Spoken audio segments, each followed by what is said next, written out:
अस्सलाम वालेकुम। कैसे हैं आप? मैं उम्मीद करती हूँ आप अच्छे होंगे।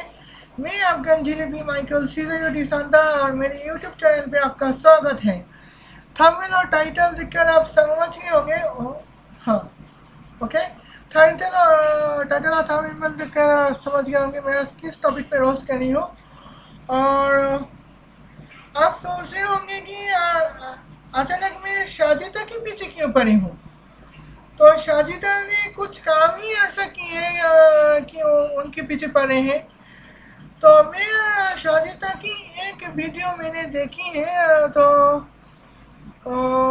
एक चैनल पे जो चैनल का नाम है न्यूज़ वर्सेस रियलिटी।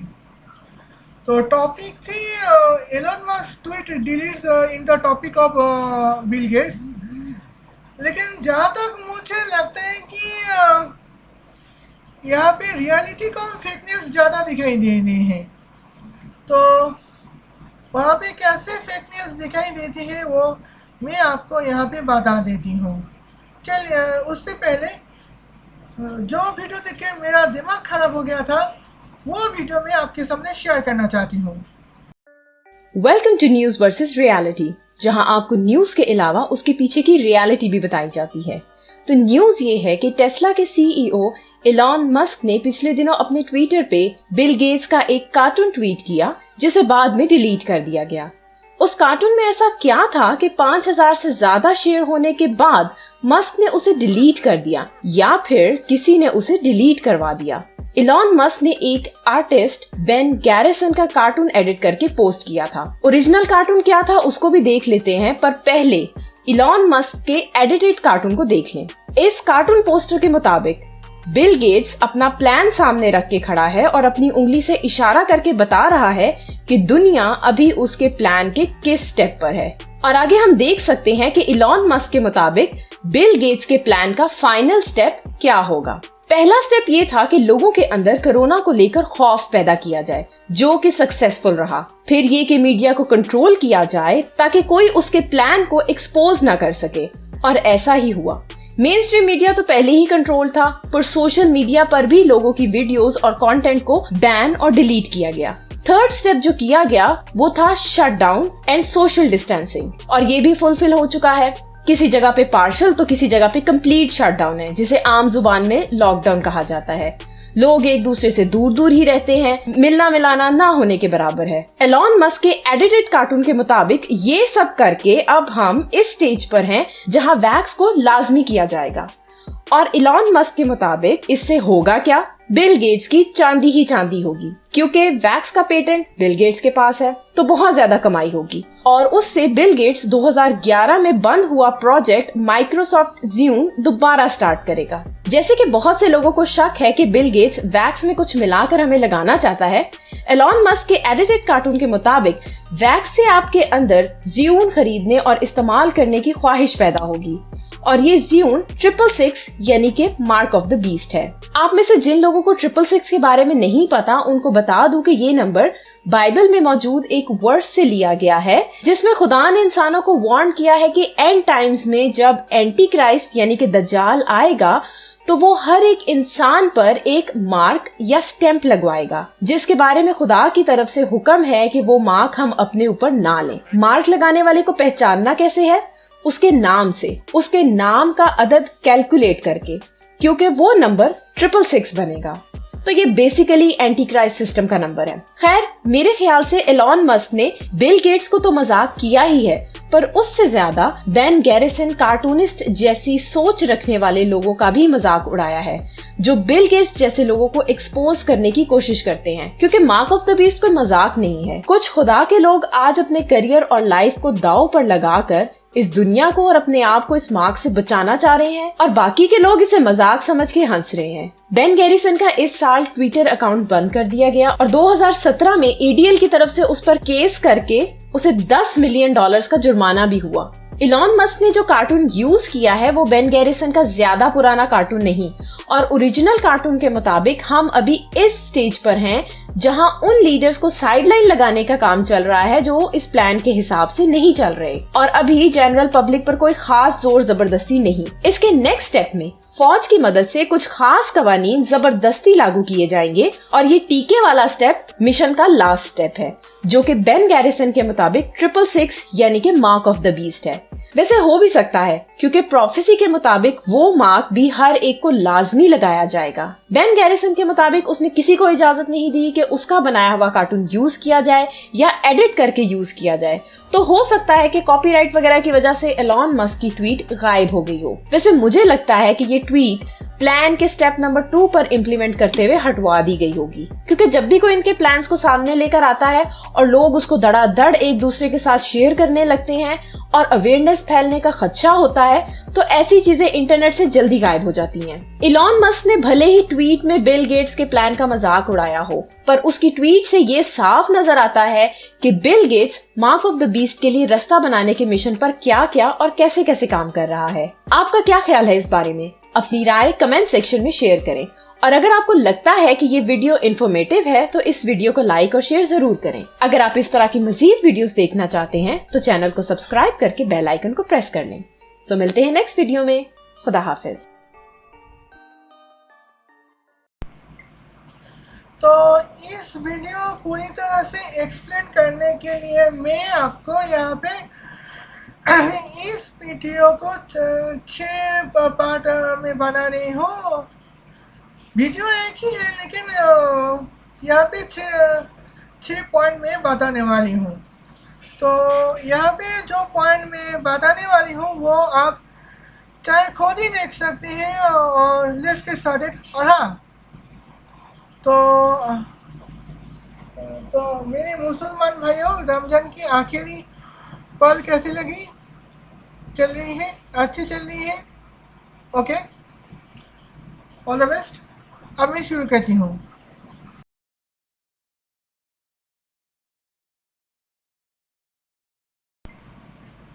तो कोविड-19 कितना ज़्यादा खौफज़दा है ये हम वैसे ही अंदाज कर सकते हैं। तो सबसे पहले शाजिदा अभी एलन मस्क की डिलीट हो चुकी ट्वीट की जिस टॉपिक पे बात करनी है, तो चाहते हैं वो टॉपिक ये है कि एलन ट्वीट में लिखा जा रहा है कि एलन मस्क अपनी पैसों से अपना एजेंडा कामयाब करने के लिए सबसे पहले कोविड-19 को फैलाया। तो यहाँ पे कोविड-19 को क्यों फैलाया, ये तो भाई हमें नहीं मालूम, लेकिन अगर कोविड-19 ओके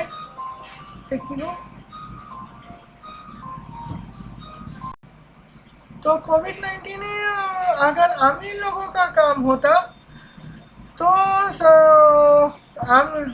कोविड-19 में कोई भी अमीर इंसान का कोई भी तकलीफ नहीं पहुंचती।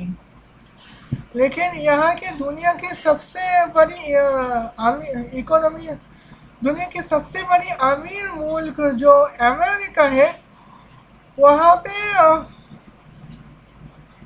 सन 2025 के अप्रैल महीने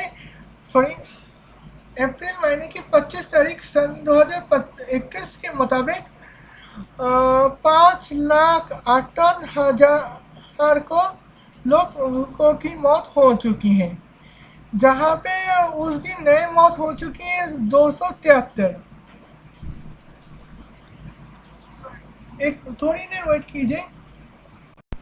तो यहाँ पे तो देखता, और यहाँ पे दुनिया की 6ठी बड़ी इकोनॉमी इंडिया जो है, वहाँ पे भी आज 2 लाखों की मौत हो चुकी है। मतलब जब तक यह सन अप्रैल 25 की सबसे 1,95,000 की मौत हो चुकी है, यानी कि जब तक आपके सामने वीडियो आएगी तब तक 2 लाख पार हो चुकी हैं। तो यहाँ पे सबसे बड़ी खतरा तो ये है कि कोविड की जो जो भी वैक्सीन यहाँ पे लागू हो रही है, वहाँ पे काम करने में ज़्यादा देर लग रही है, और अ, इसी वजह से यह और इसीलिए 1 साल की लॉकडाउन हो चुकी है। तो इसे आप समझ गए होंगे कि कोविड-19 ही यहाँ पे कितना बड़ा खतरनाक है। और यहाँ पे साजिका आपकी कोविड-19 का कोई भाव नहीं दे रही है। Okay, next. क्योंकि मेरा छोटी लिखावट का नज़र कमज़ोर है, इसलिए मैं चश्मे पहन रखी हूँ। खैर, जो कोई भी हो, अगर आपको स्क्रीनशॉट दिखाई दे रहे हैं तो यहाँ पे मैं आपको सीधे बताती हूँ। तो दूसरे पार्ट हिस्से में साजिदा अभी यूँ कहना चाहती हैं कि बिल गेट्स हमारी दुनिया पे कंट्रोल करना चाहते हैं, और और हमें जो सैटानिक इल्यूमिनेटी का सीक्रेट सोसाइटी, अभी को सैटानिक का सीक्रेट सोसाइटी के बारे में जो कॉन्स्पिरेसी थ्योरी के हिसाब से जो तालीम प्राप्त की है, उसके हिसाब से जो सैटानिक वेल जो सैतानिक सीक्रेट सोसाइटी का जो मेंबर्स है, और दुनिया की सबसे अमीर है। और यह ब्लड लाइन की इल्यूमिनाटी के बारे में अगर बात की जाए तो यहाँ पे 13 ब्लड लाइन देखने को मिलते हैं। तो 13 ब्लड लाइन ये है कि द एस्टर, ओके, तो the Astor blood line, Bundy blood, first number 1 the Astor bloodline, number 2 the Bandi bloodline, number 3 the Collins bloodline, number 4 the DuPont bloodline, number 5 the Freeman bloodline, number 6 the Kennedy bloodline, number 7 the Lee bloodline, number 8 the Onassis bloodline, number 9 the Rockefeller bloodline, number 10 the Rothschild bloodline, number 11 the Russell bloodline, number 12 the Van Daan bloodline, number 3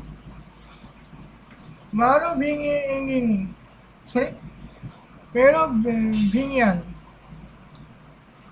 तो अब मैं यहाँ पे हकीकत असली चश्मा, ख्याली चश्मा उतार के आप असली दुनिया दिखना चाहती हूँ।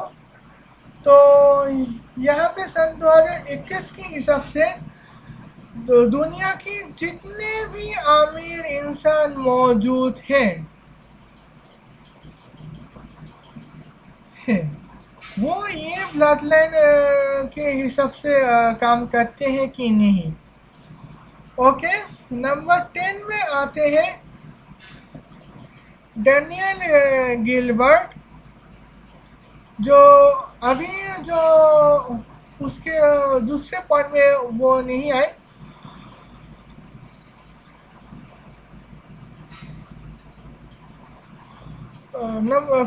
टॉप पे आते हैं जेफ बेजोस, जो हर जो हर पॉइंट पर क्लू पे है। तो हर सोर्स पे जेफ बेजोस टॉप पे है। तो नंबर 2 है एलन मस्क, नंबर 3 है Bernard Arnault and family, number 4 पे आते हैं Bill Gates, Warren Buffett number 5 पे आते हैं, मार्क जो दूसरे सोर्स पे नंबर 6 पे, तो दूसरे सोर्स पे 6 पे, और इस शॉर्ट्स पे दूसरे सोर्स पे 5 में, और इस सोर्स पे 6 में आता है मार्क जुकरबर्ग, 7 पे आता है लैरी एल्सन, 8 नंबर पे आते हैं लैरी प्लेस। 9 नंबर पे आते हैं सर्जे ब्रिन और 10 नंबर पे आते हैं डैनियल गिलबर्ट। हाँ, और मैं आपको बता दूं कि दूसरे सोर्स के हिसाब से 10 नंबर पे है मुकेश अंबानी।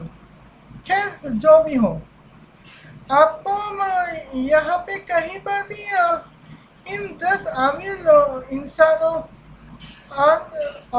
की जो नेट इनकम वो ये ब्लड लाइन के साथ मैच नहीं करता, तो फिर हमें ब्लड लाइन क्यों दिया गया है? तो सीधी सीधी बात है, ताकि हम अपने आप को बहका पाए और नकली दुनिया के हिसाब से जिए। खैर अब मैं यहाँ पे पॉइंट नंबर सी पे पॉइंट नंबर 3 पे आती हूँ। Okay, next.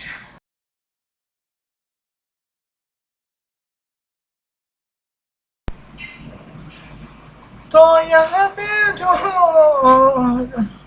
हम देख रहे हैं कि यहाँ पे इन बात ये है कि कोविड-19 पर साजिदा मैम का कहना है कि कोविड-19 पे बिल गेट्स अपना कब्जा जमाना चाहता है। तो तो जैसे कि आप देख रहे हैं कि कोविड-19 में के पीछे 93 बिलियन यूरो की ज़रूरत पड़ी है, जो यहाँ पे बात करें तो 112 या फिर यू को 115 बिलियन यूएस डॉलर की है। तो चलिए हम देखते हैं कि किन किन लोगों की ये किन किन लोग ऐसा कर सकते हैं। तो यहाँ पे तो जेफ बेजोस की जो कंपनी जो है, जेफ बेजोस अकेले यहाँ पे मैन ऑफ मैनी के सोर्स के मुताबिक यहाँ पे जेफ बेजोस जो है वो 177 बिलियन यूएस डॉलर की मालिक है। तो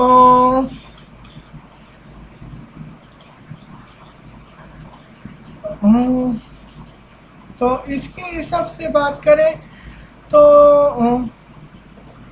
जेफ बेजोस के लिए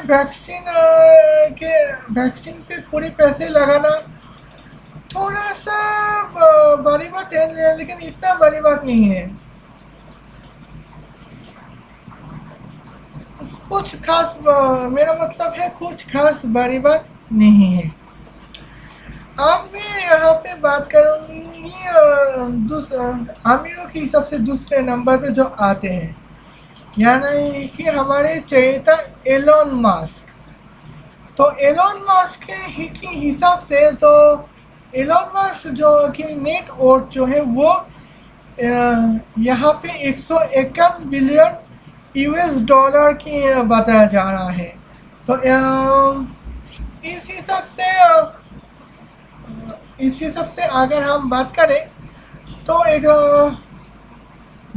यूएस डॉलर कमाने में तो वैक्सीन के पीछे अगर पूरी पैसे भी लगाए तो फिर मुश्किल से तो उनके पास मुश्किल से सिर्फ 30 बिलियन डॉलर रहेंगे, जहां जेफ बेजोस के पास रहेंगे मुश्किल से 50 बिलियन डॉलर। तो यहाँ पे मुझे नहीं लगता कि एलोन मस्क आज अपने दुनिया की सबसे अमीर होने के रिस्क यहाँ पे डाल दे सकते हैं।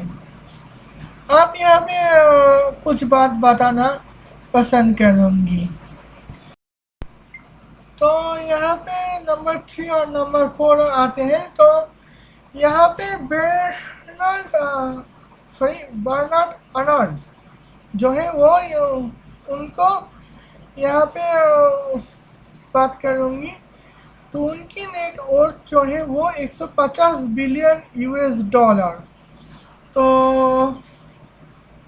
115 बिलियन यूएस डॉलर की वैक्सीन के हिसाब से तो उनको मिले हैं। अगर पूरे पैसे लगाए भी दे तो फिर यहाँ पे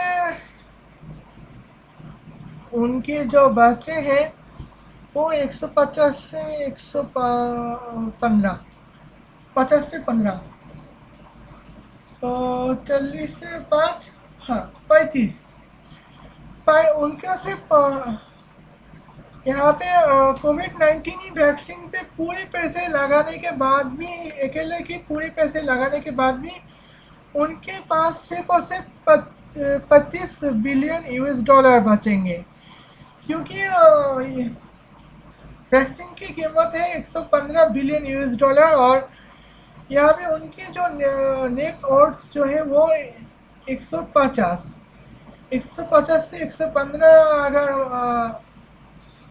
माइनस करें तो यहाँ पे 35 बिलियन यूएस डॉलर हमें यहाँ पे देखने को मिलता है। तो अच्छे खासे तो पैसे तो कमा ही लेंगे।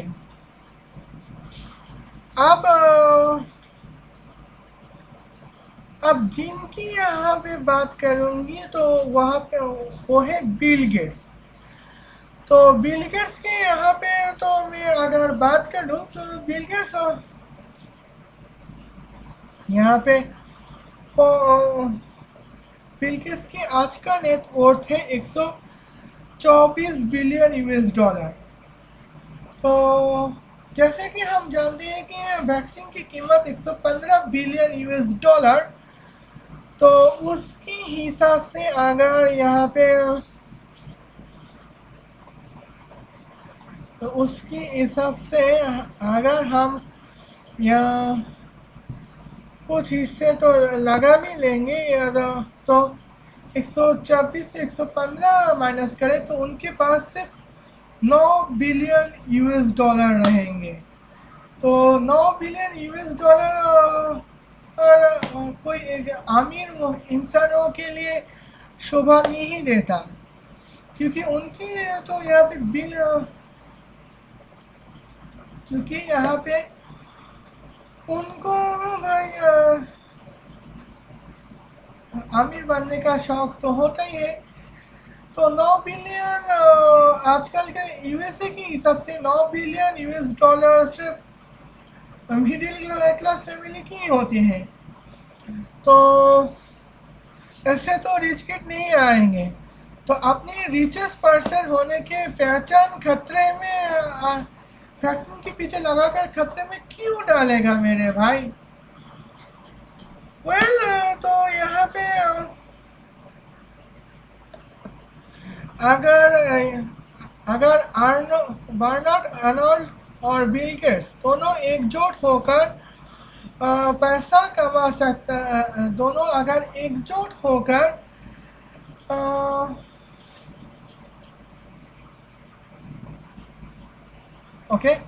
दोनों अगर एकजुट होकर वैक्सीन लगाए के पीछे पैसा लगाए तो शायद कुछ पैसे अभी भी बचे होंगे, लेकिन इससे कुछ खास फायदा होगा नहीं इन दोनों की। तो हम यहाँ पे वॉरेन बफेट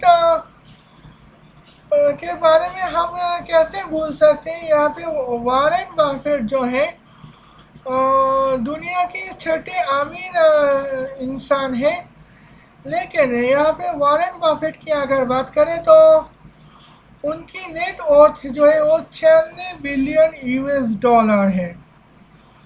तो अकेला तो भाई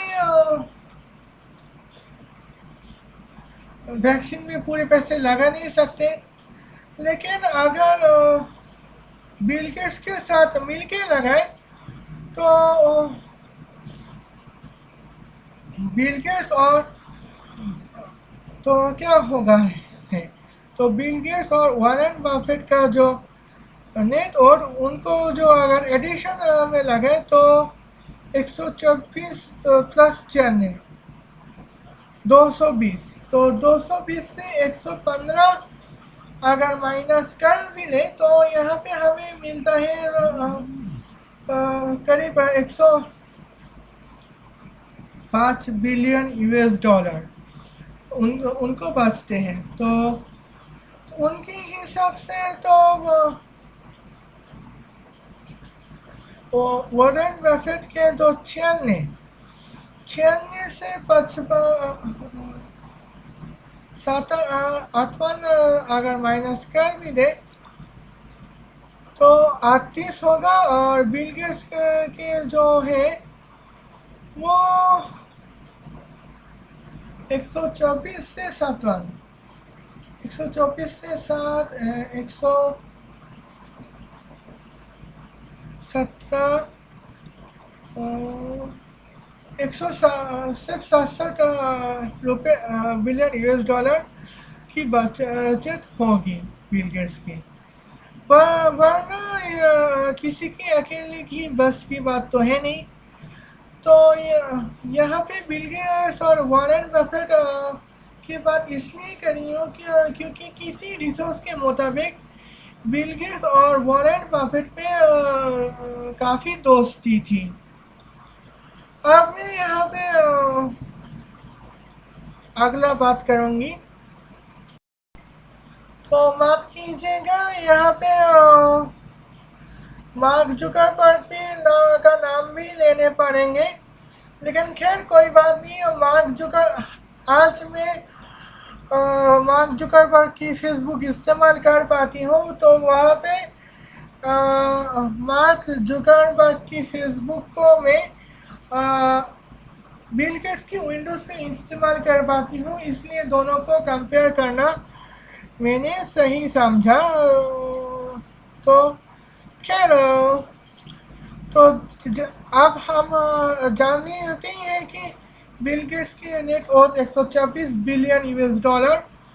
तो मार्क जुकरबर्ग की नेट और मार्क जुकरबर्ग दुनिया के 5वें अमीर इंसान है, लेकिन उनकी जो नेट वर्थ जो है वो 97 बिलियन यूएस डॉलर है। तो जहाँ तक बिल गेट्स के जहाँ तक वैक्सीन के बाद है तो इनकी बस की बात तो है नहीं। तो लेकिन अगर बिल गेट्स के साथ डुअल इस पार्टनर के रूप में काम कर भी ले वैक्सीन को डोनेट करने पे, तो 100 तो वहाँ पे जो है 121 बिलियन यूएस डॉलर होंगी। तो 221 बिलियन यूएस डॉलर होंगी। 221 से अगर 115 को अगर माइनस कर भी दे तो तब भी यहाँ पे यूएस डॉलर्स जो है वो यहाँ पे हम चाहे तो यहाँ पे काम कर सकते हैं। तो फेसबुक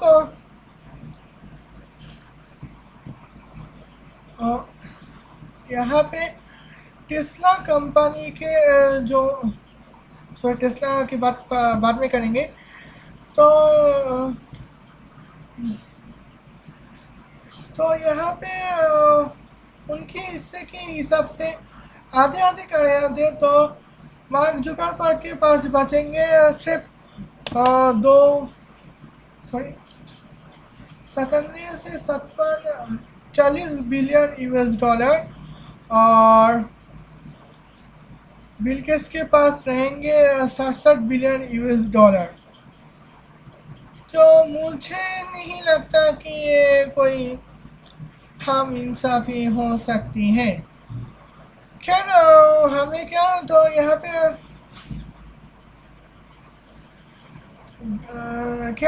यहाँ पे मार्क जुकरबर्ग अगर बिल गेट्स के साथ काम करे तो शायद वैक्सीन के पीछे पैसा लगा सकते हैं, वरना उनकी अकेले की बस की बात है नहीं। ओके, अब मैं अगले अमीरों के बारे में यहाँ पे बात करना चाहूँगी। तो अब मैं बात करती हूँ दुनिया के 7वां अमीर इंसान जो लैरी एलिसन है।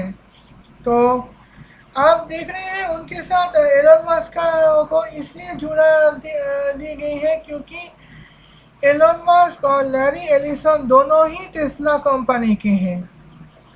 खैर, लैरी एलिसन की बात करें तो लैरी एलिसन के नेट वर्थ जो है वो 93 बिलियन यूएस डॉलर, और एलन मस्क का जो नेट वर्थ जो है 151 बिलियन यूएस डॉलर, तो 151 billion US dollar plus 93 billion 151 billion US dollar plus 93 billion US dollar, तो हाँ 244 यानी कि 244 बिलियन यूएस डॉलर। तो वैसे वैक्सीन को पूरे पैसे लगाना लैरी एलिसन की बस की बात तो है नहीं। लेकिन क्योंकि लैरी एलिसन एलन मस्क के साथ काम कर रहे हैं, इसलिए दोनों के नेट वर्थ को मिला के जो 244 बिलियन यूएस डॉलर होते हैं उनसे 115 बिलियन अगर यूएस डॉलर अगर निकाले तो 139 बिलियन यूएस डॉलर बच जाएंगे। तो 93 माइनस 57, तो 93 माइनस 50 43, 43 माइनस 7 36, तो लैरी एलिसन के पास बचेंगे 36 बिलियन यूएस डॉलर। और एलन मस्क को की अगर बात करें तो एलन मस्क खुद अकेले काफ़ी पैसे लगा सकते हैं, लेकिन लैरी एलिसन के साथ अगर बराबर काम करें और दोनों को 50-50 पैसा चुकाना पड़े तो उसके हिसाब से 98 billion 93 billion US dollar Elon Musk के रह जाएंगे।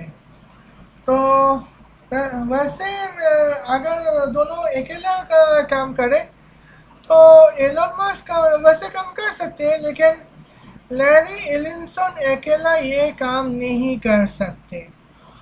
ओके, अब मैं यहाँ पे अगले 10 लोगों को के बात करूँगी।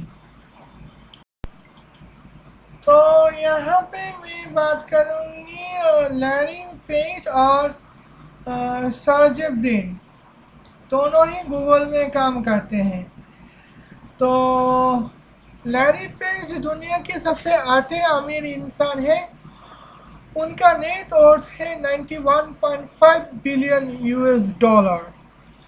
और दूसरी तरफ अगर हम बात करें तो सर्जे ब्रिन का जो इनकम है वो करीब 89 बिलियन यूएस डॉलर, यानी यूँ कहो कि 191 बिलियन यूएस डॉलर दोनों के नेट वर्थ को अगर ऐड करें तो एक दूसरे के ऐड करें तो 191 बिलियन यूएस डॉलर।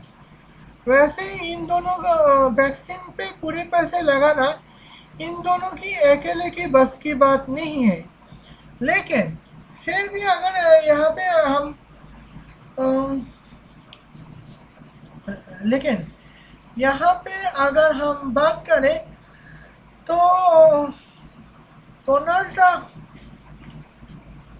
ओके, तो यहाँ पे लेकिन यहाँ पे अगर आप दोनों मिल के काम करें तो दोनों 50-50 इन एक्सपेंडिचर की 50-50 दोनों बंटवारा कर लेंगे। तो इसके हिसाब से 44 बिलियन रहेंगे लैरी पेज के पास, और सर्जे ब्रिन के पास रहेंगे जो है 32 बिलियन यूएस डॉलर के पास। तो यहाँ पे काफ़ी कुछ रह जाते हैं।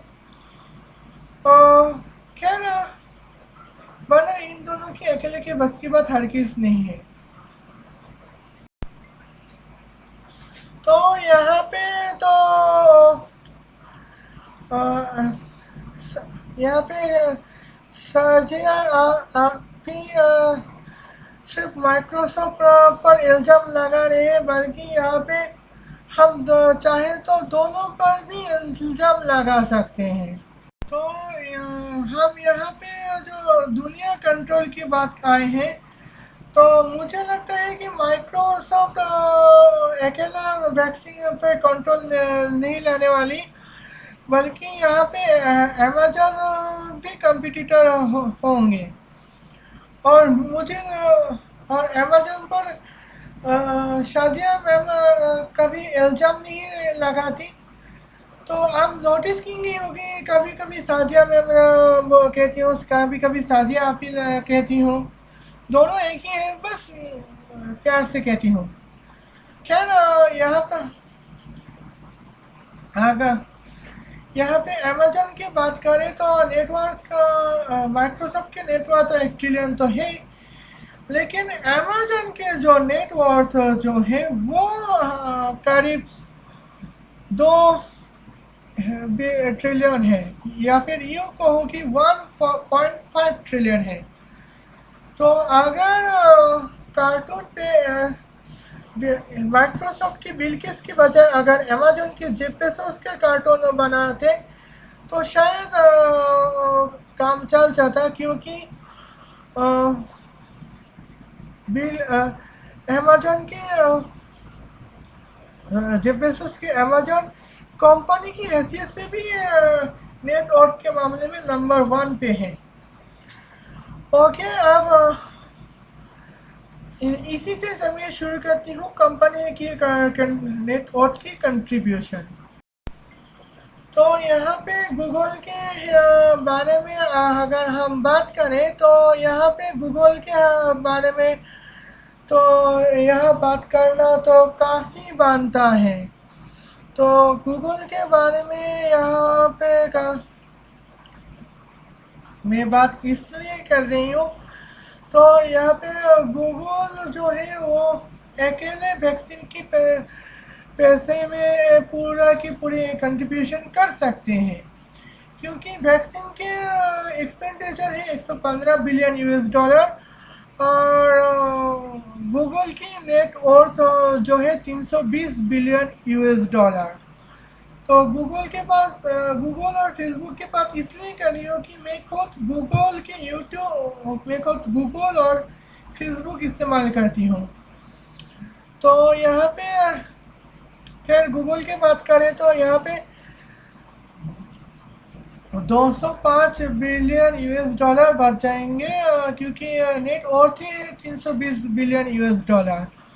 और दूसरी तरफ फेसबुक की हाईएस्ट नेट वर्थ जो है वो 731 बिलियन यूएस डॉलर।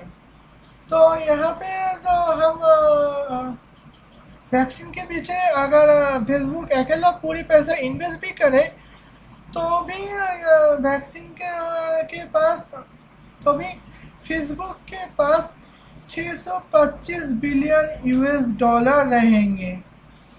तो भाई फिर 25 बिलियन यूएस डॉलर रहना तो किसी के लिए काफ़ी मुश्किलों की सामना करनी पड़ेगी।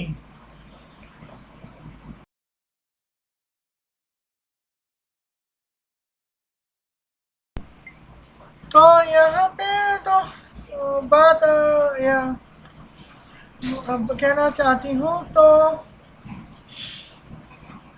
मिनट वेट कीजिए। हाँ।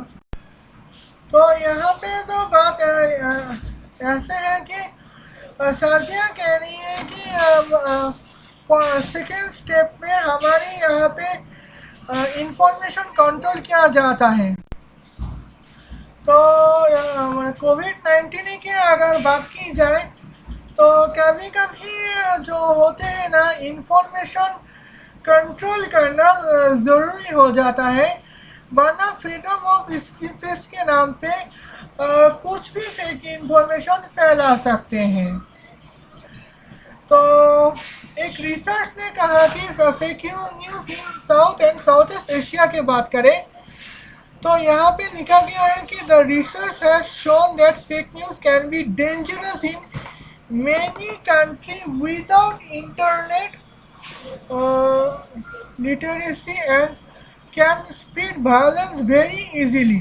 There is also the issue of past history of violence between different groups made it easier for people to attack another, like the situation in Myanmar with the Rohingya. Overall, Facebook has major problem in terms of policing it content in the many countries, including the three situations that this story map focused on.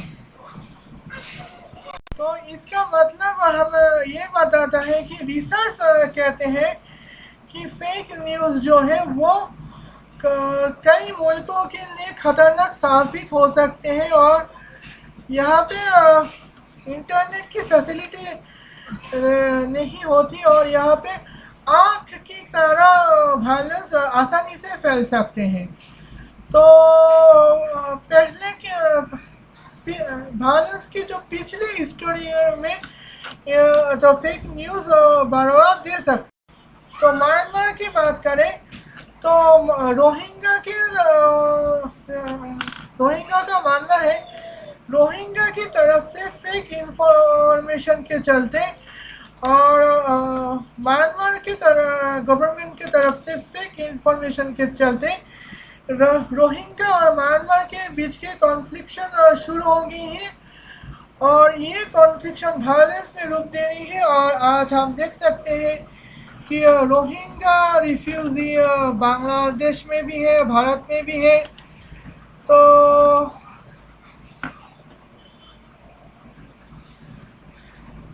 मेरा personal मानना ये है कि Rohingya refugee नहीं बल्कि invaders है।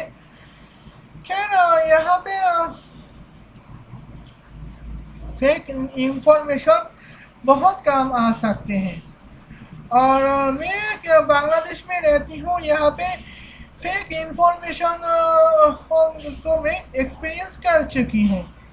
तो आए दिन सोशल मीडिया में तो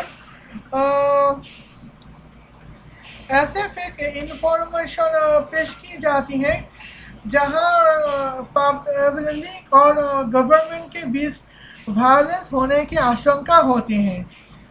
नरेंद्र मोदी के बारे में फेक इंफॉर्मेशन के वजह से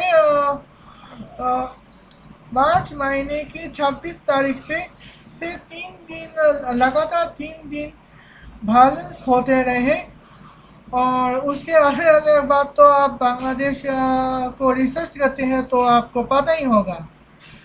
तो इसलिए मैं कहती हूँ कि फेक इंफॉर्मेशन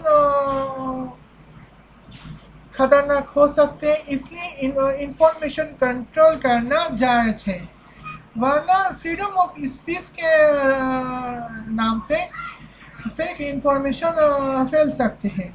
जैसे फ्रीडम ऑफ स्पीच के नाम पे नरेंद्र मोदी के बारे में बांग्लादेश में एक रिलीजियस कम्युनिटी ने फेक इंफॉर्मेशन स्प्रेड की थी और जिसके वजह से वायलेंस भी हुए थे। तो शाजिया आप ही मेरे ख्याल से आपको ये बात अच्छी से समझ में आ गए होंगे। अगर नहीं आए तो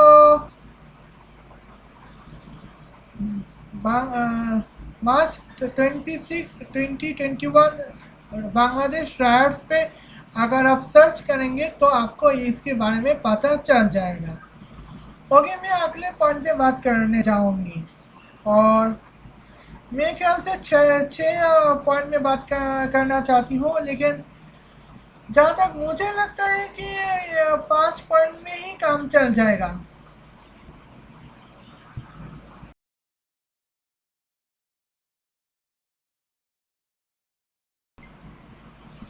तो यहाँ पे मैं सीधे मुद्दे पे बात करती हूँ। तो शैतानिक शाजिया आपा का कहना है कि शैतानिक एजेंडा को तब्दील में लाने के लिए, यानी कि शैतानिक एजेंडा को हकीकत में तब्दीली लाने के लिए लॉकडाउन लगाया गया है। तो मेरे ख्याल से ये कोई शैतानिक एजेंडा को हकीकत में तब्दीली में लाने के लिए नहीं है, बल्कि हमारी जो इमरजेंसी सिचुएशन को बरकरार रखने के लिए लॉकडाउन को इम्प्लीमेंट की है गई है। यहाँ मैं पूरी बारीकी से मैं वीडियो की शुरुआत में मैं जहाँ से शुरुआत करना जो कह रही थी, इस पॉइंट में मैं ये बात पूरी तरह से एक्सप्लेन कर सकती हूँ। चलिए देखते हैं। तो यूएसए की बात करें तो यूएसए जो की बात करें तो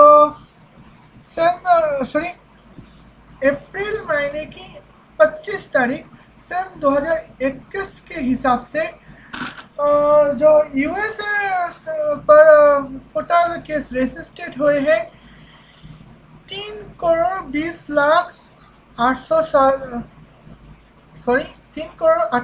27,599, यानी कि 32,28,519 केस आए हैं। और उस दिन नए केस अमेरिका में खुद नए केस आए हैं 42,098, यानी कि करीब 42,100 पे। तो यहाँ पे जो नए डेथ हुए थे उस दिन वो थे 273, और उस दिन टोटल डेथ केस हुए थे वो 586,156। तो 586,156। तो दूसरी तरफ जो है तो इंडिया में उस दिन केस टोटली रजिस्टर्ड हुए थे 17,306,300, जहाँ पे नए रजिस्टर्ड हुए थे 354,531, करीब 3.5 लाख हुए हैं नए रजिस्टर्ड हुए थे। तो यहाँ पे तो केस रजिस्टर्ड यहाँ पे जो हुए थे तो उस वक्त नए डेथ के बात करें तो वो 1,95,116 टोटल डेथ केस, और नए डेथ केस की बात करें वो 2,806, यानी कि उस वक्त सबसे ज़्यादा नए मौत इंडिया में हुए हैं। ब्राज़ील में तो केस आए हैं तो 14,344,727, जहाँ पे नए केस रजिस्टर्ड हुए हैं 32,557। टोटल डेथ केस 3,90,925, जहाँ नए डेथ केस आए हैं 1,316। तो जो फॉरेन कंट्री के हिसाब से जो मेरे यहाँ सबसे फेवरेट है वो यूके है। वो वहाँ पे टोटल रजिस्टर्ड हुए हैं करीब 4.5 मिलियन, और जहाँ पे न्यू केस आए हैं 1,712। टोटल डेथ केस आए हैं 127,428। तो खुशी की बात है यहाँ पे 11 लोगों की मौत हुई है सिर्फ। तो यहाँ पे तो गवर्नमेंट के फेलियर के बारे में खैर बाद में बात करती हूँ। तो यहाँ यहाँ पे नए तो अगले स्क्रीनशॉट में तुरंत दिखाती हूँ। तो अप्रैल 25 सन 2021 में तो हमारी बांग्लादेश के लिए सबसे दुविधा की बात ये है कि वहाँ पे क्यों उस दिन बांग्लादेश में नई मौत हुई थी सिर्फ 101। तो मैं अप्रैल 25 सन 2021 की बात कर रही थी हूँ। तो आने वाले वक्त पे डेटा चेंज होते रहते हैं, लेकिन आंकड़ा जो मैंने बताई है वो कई हद तक सही है। तो इसकी जो वजह ये है, और देखिए हाँ, इसकी जो वजह ये है वो करीब वही है कि हम लॉकडाउन के वक्त हम अपनी मर्जी से घर से बाहर निकल रहे हैं, गाड़ी पे चढ़ रहे हैं, बस पे चढ़ रहे हैं, और एक तो भाई रास्ते पे ही डेट करने लगे हैं, गाड़ी में बैठकर डेट करने लगे हैं, और वो भी बिना मास्क के। तो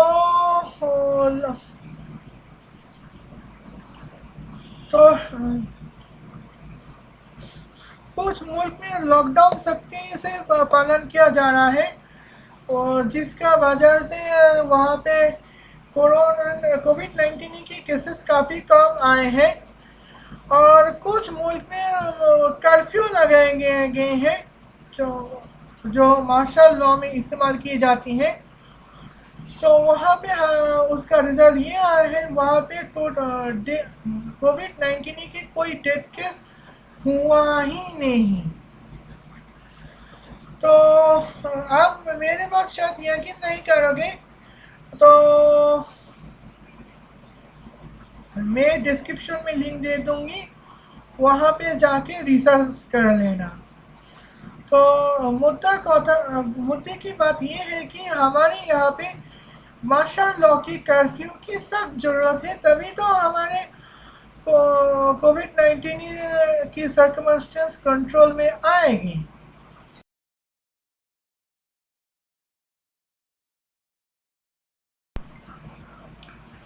आज की वीडियो बस इतना ही। उम्मीद है वीडियो आपको पसंद आया होगा। वीडियो पसंद आए हैं तो लाइक कीजिए, कमेंट कीजिए और शेयर कीजिए। डिसलाइक करने वाले तो आपका मुख काला ही होगा। वैसे मैं कभी नहीं कहती कि मैं हमेशा सही रहती हूँ, लेकिन शाजिदा आपी जो सबूत पेश की है हमारे सामने, उसके मुकाबले में खुद को काफ़ी हद तक सही मान सकती हूँ। और अगर आप चाहें तो खुद रिसर्च कर सकते हैं। खैर, चैनल में नया है तो सब्सक्राइब कर सकते हैं, नहीं करना है तो आपकी मर्जी। लेकिन सब्सक्राइब अगर कर भी ली तो बेल आइकन पे प्रेस करना, ताकि आने वाले हर नोटिफिकेशन आपको मिल जाएगा। वेल, आज के लिए बस इतना ही। अब मैं इफ्तार में जा रही हूँ। खुदा हाफिज़।